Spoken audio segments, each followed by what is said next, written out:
የተከበራችሁ ውድ የኢትዮጵያ ልጆች በያላችሁበት ሁሉ ሰላም ይብዛላችሁ። ይህ የድል ሚዲያ ነው። ውድ ተከታዮቻችን በዓለማችን ከተከሰቱ ሁነቶች መካከል አስገራሚና ተመራጭ የሆኑ ወሬዎችን ለእናንተ የምናሰማበት ሰዓት ላይ ደርሰናል። እንደምን ሰነበታችሁ በማለት ሰላምታችንን በማስቀደም መረጃዎቹን እናሰማችኋለን። አብራችሁን ሁኑ።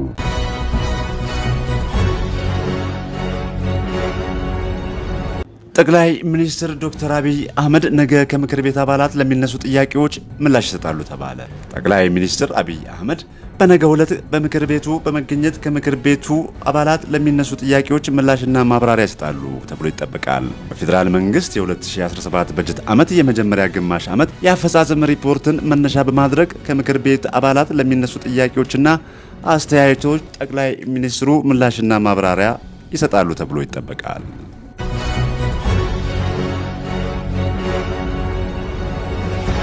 የመምህራን ትምህርት ኮሌጆች የብቃት ማረጋገጫ ምዝገባና እውቅና ስርዓት ተግባራዊ ሊደረግ ነው። የመምህራን ትምህርት ኮሌጆች የብቃት ማረጋገጫ ምዝገባና እውቅና ስርዓት ተግባራዊ ሊደረግ መሆኑን የትምህርት ሚኒስቴር አስታወቀ።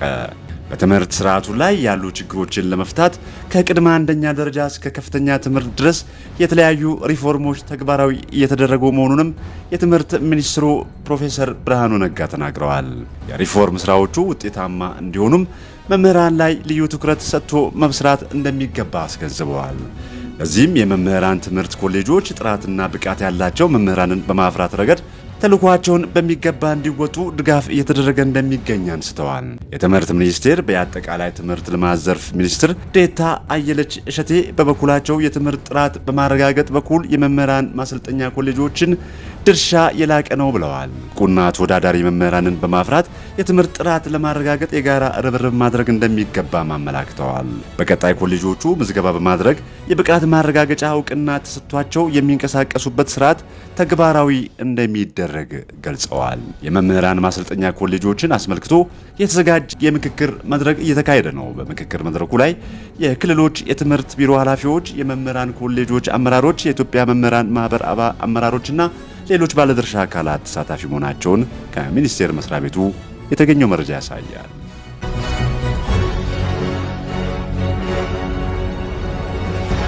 የኤርትራ የውጭ ጉዳይ ሚኒስትር ኦስማን ሳልህ አስመራ በህወሓት እና በትግራይ ክልል ጊዜያዊ አስተዳደር እየተካሄደ ባለው ግጭት ውስጥ ምንም አይነት ሚና እንደሌላት ተናገሩ። የውጭ ጉዳይ ሚኒስትሩ ኢትዮጵያ የጎረቤቶቿን ሉዓላዊነትና የግዛት አንድነት እንድታከብር ግፊት እንዲያደርግባት ለዓለም አቀፍ ማህበረሰቡ ጥያቄ አቅርበዋል። ኦስማን ይህንን የተናገሩት ማክሰኞ መጋቢት 9 ቀን 2017 ዓ.ም መቀመጫቸውን አስመራ ላደረጉ የዲፕሎማቲክ ማህበረሰብ አባላት በሰጡት ማብራሪያ እንደሆነ የሀገሪቱ ማስታወቂያ ሚኒስትር የማነ ገብረ መስቀል በኤክስ ገጻቸው ባሰፈሩት መረጃ አስታውቀዋል።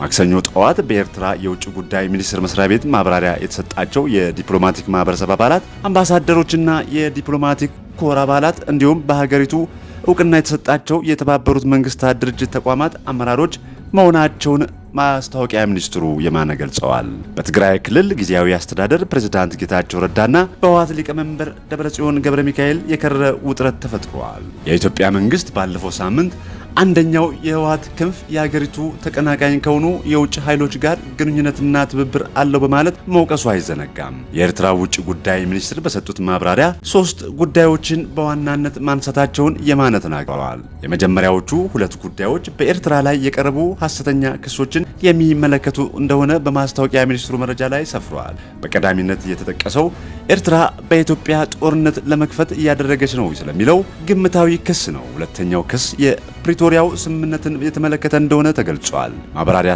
ተሰጥቶበታል የተባለው ሶስተኛው ጉዳይ ደግሞ የኢትዮጵያ የባህር በር የማግኘት አባዜ እንዲሁም ይህንን ተከትሎ የመጣው ዲፕሎማሲያዊ ዘመቻና አብሮት ያለው ተንኳሽ ድርጊት እንደሆነ ተጠቅሷል።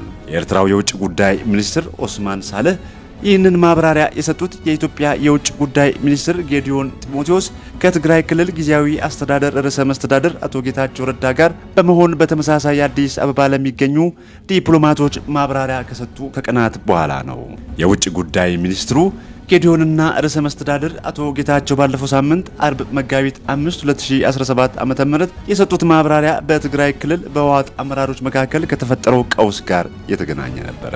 ይህንን ክስ የማይቀበለው ሲሆን በቅርቡም የክልሉ ምክትል ፕሬዝዳንትና የጸጥታ ዘርፍ ኃላፊ ሌተናል ጀነራል ታደሰ ወረደ የትግራይ የጸጥታ ኃይሎች ከኤርትራ ጋር ግንኙነት አላቸው መባሉ ስህተት ነው ብለዋል። የኤርትራው የውጭ ጉዳይ ሚኒስትር ኦስማን ዛሬ በሰጡት ማብራሪያ የኤርትራ መንግስት በህወሓት እና በትግራይ ጊዜያዊ አስተዳደር መካከል እየተካሄደ ባለው ውስጣዊ ግጭት ምንም አይነት ሚና የላትም በማለት ማስተባበላቸው ተገልጿል። ኤርትራ ከዚህ ውጪ የሚቀርቡ ክሶችና ወንጀላዎችን ሙሉ በሙሉ ውድቅ እንደምታደርግም አስረድተዋል ተብሏል። የኤርትራ መንግስት የፕሪቶሪያውን ስምምነት የሚመለከተው የኢትዮጵያ የውስጥ ጉዳይ አድርጎ መሆኑን የተናገረው የውጭ ጉዳይ ሚኒስትር ሀገራቸው በስምምነቱ ሂደት ጣልቃ የመግባት ምንም ፍላጎት እንደሌላት እንደገለጹም ተጠቅሷል። በጥቅምት 2015 ዓ.ም ከጦርነቱ ማብቃት በኋላ የኤርትራ መከላከያ ሰራዊት ዓለም አቀፍ እውቅና ባለው የኤርትራ ድንበር ውስጥ መልሶ መሰማራቱን የውጭ ጉዳይ ሚኒስትሩ ለዲፕሎማቶች ማስረዳታቸው ተገልጿል።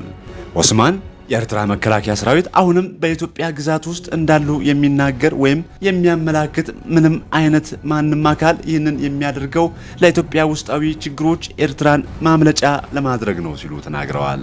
ከኢትዮጵያ ጦር ጋር ወግኖ የተዋጋውና በሰብአዊነት ላይ በሚፈጸም ወንጀል ጭምር በተለያዩ የጦር ወንጀሎች እንደፈጸመ የተባበሩት መንግስታትን ጨምሮ የሰብአዊ መብት ድርጅቶች ሪፖርት ያወጡበት የኤርትራ ጦር አሁንም በትግራይ መሬቶች እንዳለ በተደጋጋሚ ጊዜ ተነግሯል።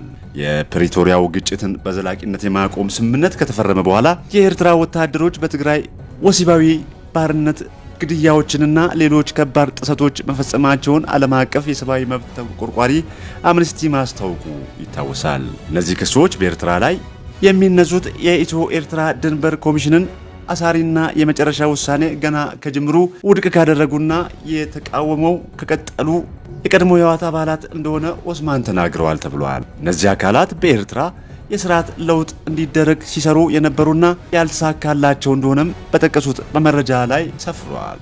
የኤርትራ የውጭ ጉዳይ ሚኒስትሩ ኦስማን ሳልህ በሀገራቸው ኢትዮጵያ ባላት በዲፕሎማሲያዊ ወይም ወታደራዊ ኃይል የባህር በርና የባህር ኃይል ቤዝ የማግኘት የተሳሳተና ያለፈበት አባዜ ግራ መጋባቷን ለዲፕሎማቲክ አባላቱ መግለጻቸው ተነግሯል። ይህንንም በተመለከተም ኢትዮጵያ የጎረቤቶቿን ሉዓላዊነትና የግዛት አንድነት እንድታከብር የዓለም አቀፉ ማህበረሰብና የሚመለከታቸው አካላት ኢትዮጵያ ላይ ግፊት እንዲያደርጉ ኤርትራ ጥሪ እንዳቀረበችም የማስታወቂያ ሚኒስትሩ በኤክስ ገጻቸው ባሰፈሩት መረጃ አስታውቀዋል። ትግራይ ክልል ከ2 ዓመት አንጻራዊ ሰላም በኋላ እንደገና ወደ ዳግም ቀውስ ለመግባት ጫፍ ላይ ደርሷል። በትግራይ ጦርነት በአንድ ጎራ ሆነው የአዲስ አበባን መንግስት የተዋጉት የህወሓት አመራሮች አሁን በሁለት ጎራ ተከፍለው ተፋጠዋል።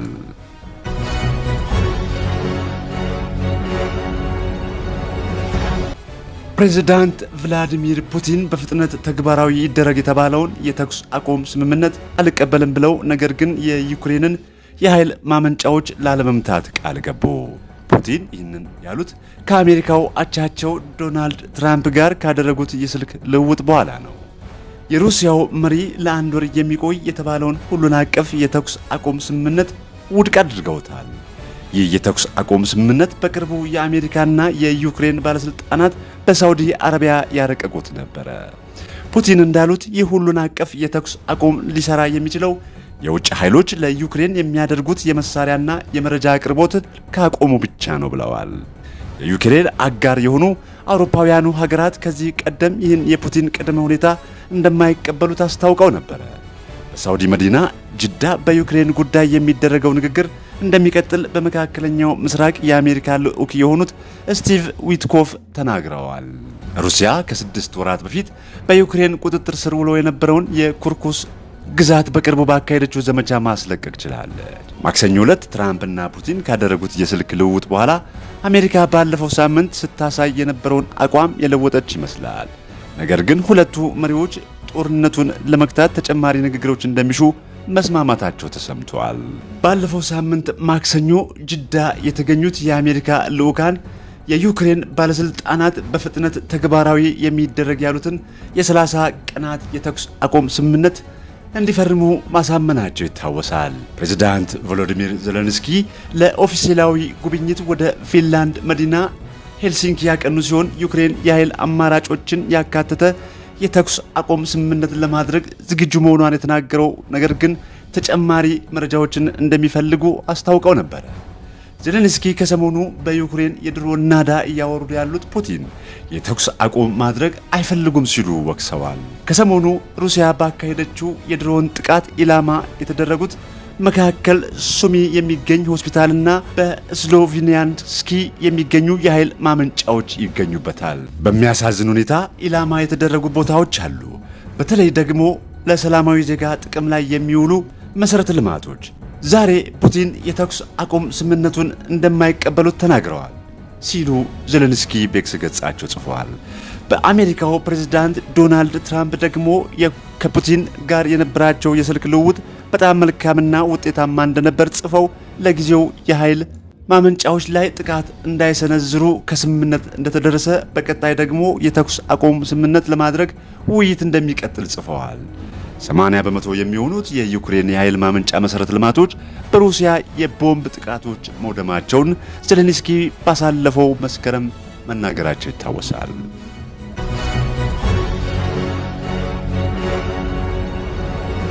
የእስራኤል ጦር በጋዛ ሰርጥ መጠነ ሰፊ ጥቃቶችን እያካሄደ መሆኑን ሲገልጽ፣ የሐማስ ጤና ሚኒስቴር ደግሞ በጥቃቱ 330 ፍልስጤማውያን መገደላቸውን ገለጸ።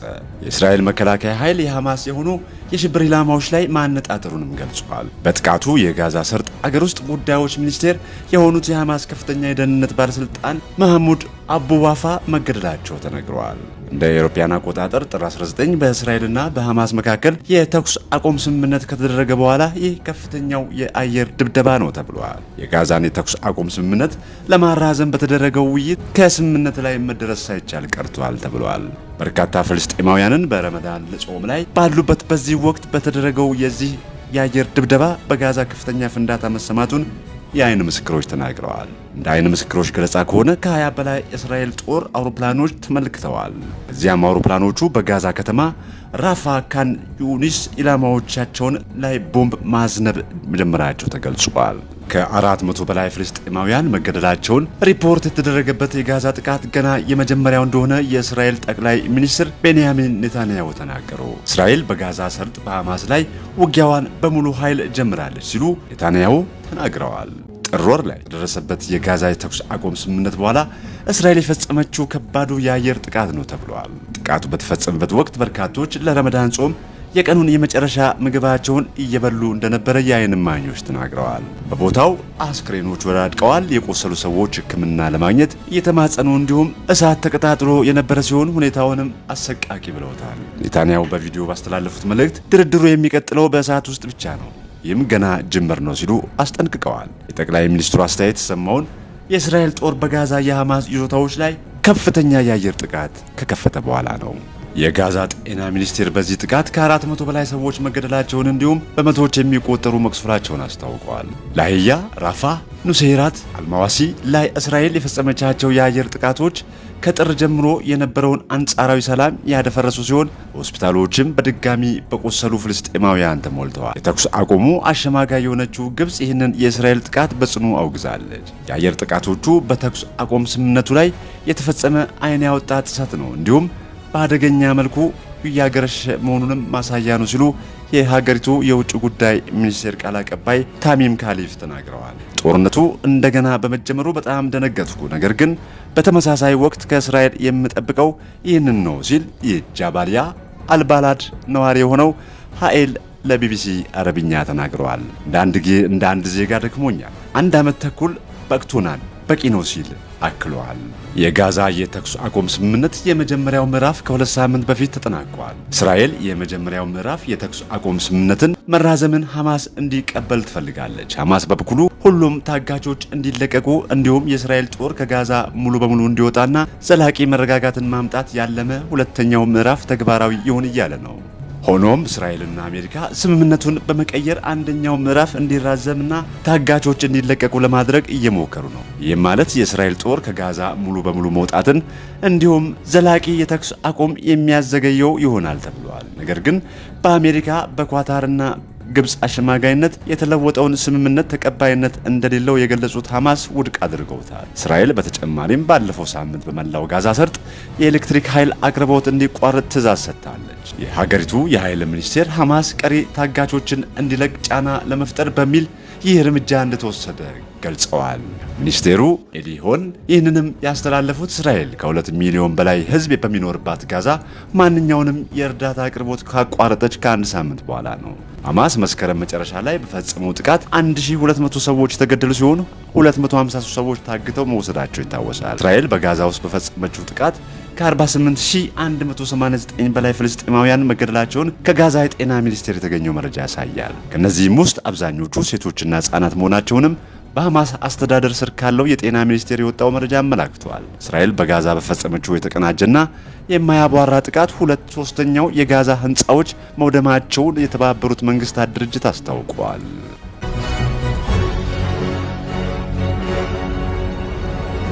ታዛኝ አስደንጋጭ ወሬዎችን ከሜክሲኮ ድንበር የምንሰማበትን አጭር መረጃ እናካፍላችሁ።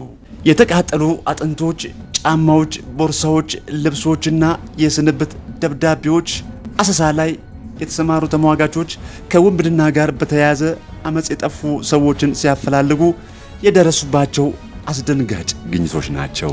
ጉዌርስ ቡስካዶሬስ ዲ ሂሊስኮ በመባል የሚታወቀው የአሳሾች ቡድን በምዕራባዊ ሜክሲኮ ጓደላራሃ ከተባለች የገጠር መንደር ወጣ ብሎ በሚገኝ ኢዛጊሬ የእርባታ ቦታ ለምልመላና ግድያ እንደሚውል የተነገረለትን ስፍራ በቅርቡ አግኝቷል። ስፍራው ከሜክሲኮ ግዙፍና ታዋቂ የእጽ አዘዋዋሪ ቡድኖች አንዱ የሆነው ኢሊስኮ ኒው ጄኔሬሽን ካርቴል ጠንካራ ይዞታ ነው። ቦታው ከመስከረም አንስቶ በሀገሪቱ ፌዴራልና የክልል ባለስልጣናት ቁጥጥር ስር ተደርጎ ምርመራ ሲከናወንበት ነበር። በስፍራው ላይ የሰው ልጆች አካላት ቅሪቶች መገኘት የጀመሩት ግን የሀሳብ ቡድኑ አባላት ፍለጋ ማካሄድ ሲጀምር ነው።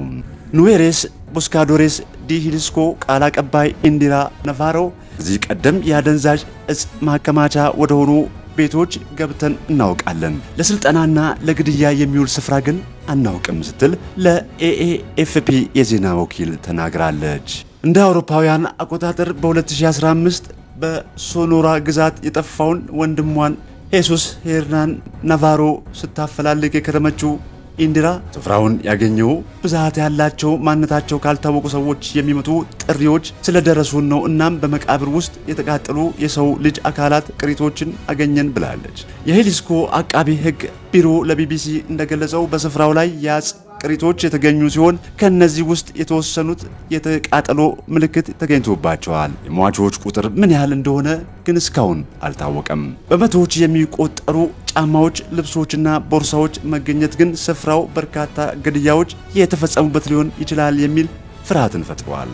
ግኝቱ የፈጠራቸው ጥያቄዎች የሂሊስኮ ግዛት አቃቤ ሕግ ሳልቫዶር ጎንዛሌድስ የወንጀል እንቅስቃሴ ሪፖርት መምጣታቸውን ተከትሎ የብሔራዊ ዘብ አባላት መስከረም ላይ በስፍራው ላይ ጸረ ወንጀል ኦፕሬሽን አካሂደዋል። በዚህም እስር 10 ሰዎች በቁጥጥር ስር ሲውሉ ታግተው የነበሩ 2 ሰዎች ነፃ ወጥተዋል። ሌሎች ደግሞ ከባለስልጣናት ጋር ከተፈጠረ ግብግብ በኋላ ከአካባቢው ሸሽተዋል። ምርመራውን ሲያካሄድ የነበረው ብሔራዊ ዘቡ ሰፊ አሰሳ እንዲያካሄድ ምክንያት የሆነን አስክሬን ቢያገኝም በወቅቱ ሌሎች አስክሬኖች እንዳልተገኙ ጎንዛሌዝ ተናግረዋል። ተሟጓቾቹ ወደ ስፍራው መጥተው የራሳቸውን ፍለጋ እስከሚያከናውኑ ድረስም ጉዳዩ በዚህ መልኩ ቀጥሏል። አቃቤ ሕግ ጎንዛሌዝ የአሁኑን ግኝት ስንመለከት የተከናወነው ስራ በቂ እንዳልነበረ ግልጽ ሆኗል። ይህንን ተከትሎ በየትኛው ባለስልጣን ተፈጥሮ ሊሆን የሚችል ጉድለት ለመለየትና ኃላፊነቱን ለማሸከም ምርመራ ከፍተናል ብለዋል። ባለፈው ዓመት ከተከናወነው የመነሻ ስራ አንስቶ ሌላ እንቅስቃሴ አለመደረጉን የሚናገሩት ጎንዛሌዝ በተሟጋቾች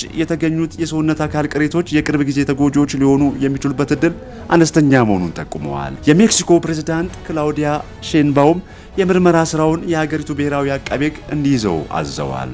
አሰቃቂ ግኝት ኢዛጊሬ የእርባታ ቦታ የሬክታንግል ቅርጽ ያለው መሬት ሰፊ ሲሆን ህንፃዎች ያሉትና በግንብ የታጠረ ነው። ስፍራው በቴዎቺኪላስ ከተማ ውስጥ በሚገኝ የእርሻ መሬት መሃል ላይ የሚገኝ ነው። አሳሾች እንደሚናገሩት ወደ ስፍራው ሲገቡ እንደ ጫማ፣ ልብስና ቦርሳዎች ያሉ የሰዎች ዕቃዎችን አግኝተዋል። ይህም በርካታ ሰዎች በስፍራው ብዙ ሰዎች ስለማለፋቸው እንዳመለከተ ገልጸዋል። የቡድኑ ቃል አቀባይ ኢንዲራ ነቫሮ ከጅምሩ አንስቶ እጅግ ብዙ ልብሶችን አግኝተናል፣ ጫማዎችንም አግኝተናል። ሰዎች እነዚህን ግኝቶች ከጥንት ጊዜ ከጦርነትና ከግድያ ስፍራዎች ፎቶዎች ጋር ሲያነጻጽሯቸው ስለነበረ ብዙ ሰው ጋር ደርሷል። የሰዎችን ሕይወት እዚሁ ሲቀጥፉ ስለነበሩ ይህ ቦታ በትክክልም የግድያ የምልመላና የድምሰሳ ስፍራ ነው ስትል ከኤፍኤፍፒ ጋር ተናግራለች። ቀጥሎም የምልምሎቹ ሊሆኑ የሚችሉ ቅጽል ስሞችን የያዙ ማስታወሻ ደብተሮችን እና ፎቶግራፎችን አግኝተዋል። 100 ገደማ የጥይት ቀላዎችም አግኝተዋል። በተጨማሪም የአሰሳ ቡድኑ የእኔ ፍቅር ምናልባት አንድ ቀን ካልተመለስኩ የምጠይቅሽ ብቸኛ ነገር ምን ያህል እንደምወድሽ እንድታስታውሺ ነው። እናም ንዴቴ፣ ብስጭቴ እና ቅናት ሄዷል ብለሽ ተናገሪ የሚል መልእክት የተጻፈበት ደብዳቤ አግኝቷል። ደብዳቤው ፊርማ ያረፈበት እንዲሁም የትውልድ ቀንና ስፍራ የተጻፈበት ነው። በኋላ ላይ የግዛቱ አቃቤ ሕግ ቢሮ የደብዳቤው ጸሐፊ በሕይወት እንደሚገኝና ጥቅምት 2004 ጀምሮ ወደ ቤተሰቡ መመለሱን አስታውቋል። ተሟጋቾች ከዚህ ቀደም ፍለጋ ካከናወኗቸው ስፍራዎች ካገኙት ልምድ በመነሳት የሞቱ ሰዎችን የሚያሳይ ምልክት መፈለግ ቁፋሮ ጀምረዋል። በዚህ ቁፋሮም የአጽም ቅሪቶች ያገኙ ሲሆን የተወሰኑት ለእሳት ተጋልጠው እንደነበር የሚያሳይ ምልክትም ያሉባቸው ናቸው። በሜክሲኮ የተከናወኑ ዘግናኝ ክስተቶች ናቸው። ይቀጥላል። የምናሰማችውን ወሬዎቻችንን በየድል የዩቲዩብ ቻናል ከሌሎች አዝናኝና አስተማሪ ፕሮግራሞች ጋር መከታተል የምትችሉ መሆኑን እየገለጽን ሰብስክራይብ፣ ላይክ፣ ሼር በማድረግ ቤተሰብ እንዲሆኑ ስንጋብዞ በመተማመን ነው ዛሬ ያቀረብንላችሁ ወሬዎቻችንን ለእናንተ ይመጥናሉ ብለን ያሰማናችሁ ናቸውና ቀጣይ እስከምንገናኝ ሰናይ ጊዜ ይሁንላችሁ።